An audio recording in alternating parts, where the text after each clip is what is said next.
히브리서 7장. 멜기세덱은 살렘의 왕이며 지극히 높으신 하나님의 제사장이었습니다.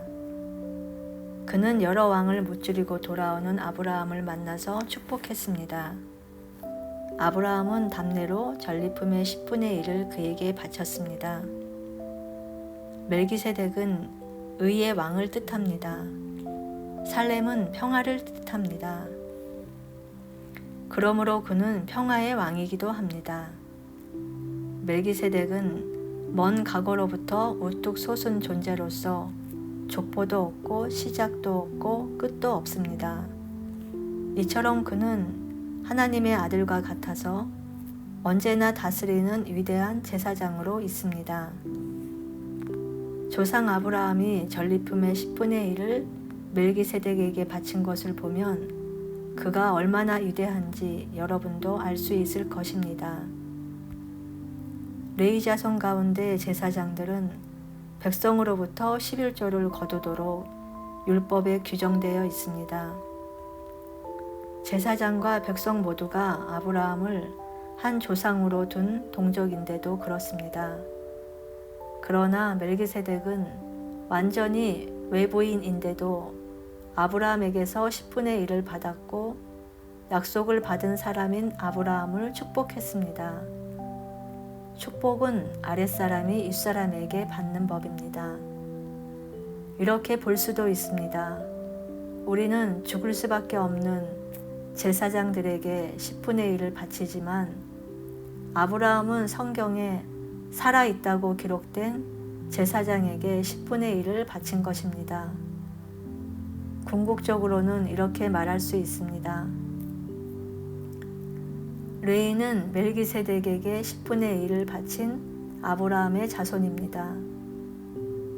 그러니 우리가 레위 지파의 제사장에게 10분의 1을 바치는 것은 결국 멜기세덱에게 바치는 것이나 마찬가지입니다.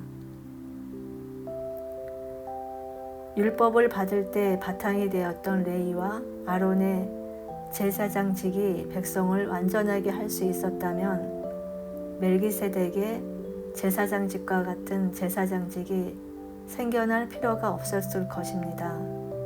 그러나 레위와 아론의 제사장직이 직무를 제대로 마무리하지 못했기 때문에 제사장직의 변화가 일어났고 그로 인해 근본적으로 새로운 법이 생기게 되었습니다. 옛 레위의 제사장직으로는 이 사실을 이해할 길이 없습니다.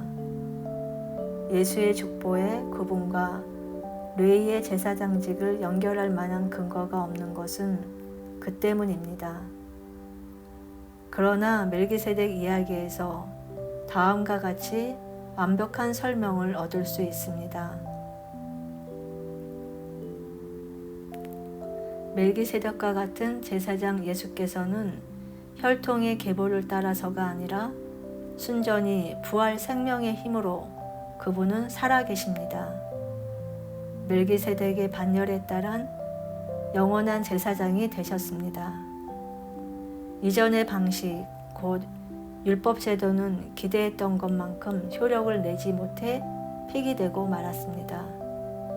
율법은 아무것도 성숙에 이르게 하지 못했습니다. 그러나 이제 효력이 분명한 우리를 하나님의 임재 속으로 곧바로 데려다주는 또 다른 길이 그 자리를 대신했습니다. 그 길은 다름 아닌 예수이십니다. 옛 아론의 제사장직은 하나님의 명시적인 학증 없이도 자동적으로 아버지에게서 아들로 계승되었습니다. 그러나 하나님이 개입하셔서 새롭고 영원한 제사장직을 제정하시고 다음과 같은 약속을 덧붙이셨습니다. 하나님께서 약속하셨으니 그 약속을 철회하지 않으실 것이다. 너는 영원한 제사장이다. 이처럼 예수께서는 우리와 하나님 사이에 더 나은 방식, 실제로 효력 있는 방식을 보증하는 분이 되셨습니다. 이것이 다름 아닌 새 언약입니다. 전에 제사장이 많았던 것은 한 사람이 죽으면 다른 이가 대신해야 했기 때문입니다. 그러나 예수의 제사장직은 영원합니다. 그분은 지금부터 영원까지 제사장으로 계시면서 자기를 통해 하나님께 나아오는 모든 사람을 구원하시고 언제나 그들 편에서 말씀해 주십니다. 이제 우리에게는 우리의 필요에 완벽하게 들어맞는 한 분, 대제사장이 계십니다. 그분은 온전히 거룩하시고 죄가 전혀 없으시며 그 권세가 하늘 높이 하나님 계신 곳까지 이릅니다. 그분은 다른 제사장들과 같지 않으셔서 우리와 우리 죄를 위한 희생제물을 드리기 전에 매일같이 자기 죄를 위해 희생제물을 드릴 필요가 없으십니다. 그분께서 자기 몸을 희생제물로 드리심으로 영 단번에 그 일을 완성하셨기 때문입니다. 율법은 이를 제대로 해내지 못하는 사람들을 어쩔 수 없이 대제사장으로 세웁니다. 그러나 하나님이 개입하셔서 율법 다음으로 주신 명령은 영원토록 완전하신 아들을 대제사장으로 세웁니다.